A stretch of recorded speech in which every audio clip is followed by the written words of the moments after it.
అల్లూరి సీతారామరాజు జిల్లా చింతూరు ఐటీడీఏ ముందు సిఐటియు ఆధ్వర్యంలో 4 మండలాల వాలంటీర్లు రిలే నిరాహార దీక్షలు చేపట్టారు.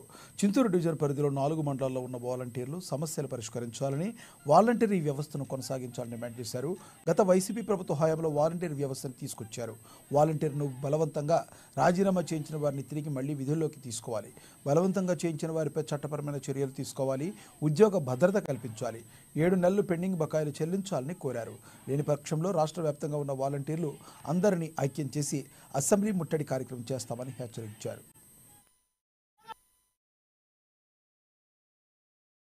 వాలంటరీ వ్యవస్థ మీద ఈ ప్రభుత్వం ఎందుకు ఇంత నిర్లక్ష్యం వహిస్తుందో తెలియట్లేదు.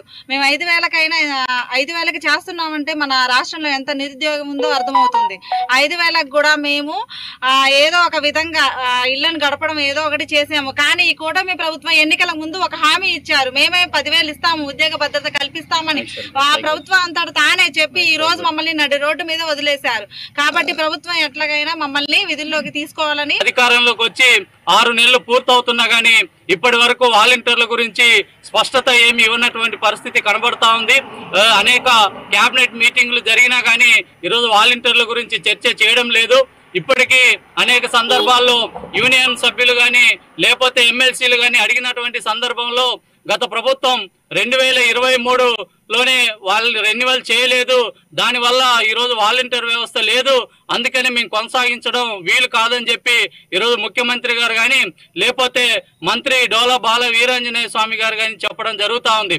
అంటే వాళ్ళు రెన్యువల్ చేయకపోతే ఎన్నికల సందర్భంగా మీరు ఇచ్చినటువంటి హామీ ఎందుకు ఇచ్చారని చెప్పి ఈరోజు సిఐటిగా మేము అడుగుతా ఉన్నాం. ఈ ఏజెన్సీ ప్రాంతంలో దాదాపు 99% మంది గిరిజన యువకులు కుటుంబాన్ని పోషించుకోవడం కోసం ఉన్నత చదువులు చదివినప్పటికీ అతి తక్కువ వేతనాలతోటి ఈరోజు వాలంటీర్ వ్యవస్థలో కొనసాగుతా ఉన్నారు. అటువంటి వాళ్ళకి ప్రభుత్వ ఉద్యోగాలు ఇవ్వకుండా ఉన్నటువంటి చిన్న ఉపాధిని కూడా ఈరోజు ప్రభుత్వం దూరం చేసేటువంటి పరిస్థితి కనబడతా ఉంది. ఇప్పటికైనా రాష్ట్ర ప్రభుత్వం వాలంటీర్ల గురించి చర్చించి వచ్చే నెల జనవరి 2వ తారీఖున కేబినెట్ మీటింగ్ పెడుతున్నామన్నట్టుగా ప్రభుత్వం చెప్పింది. ఈ కేబినెట్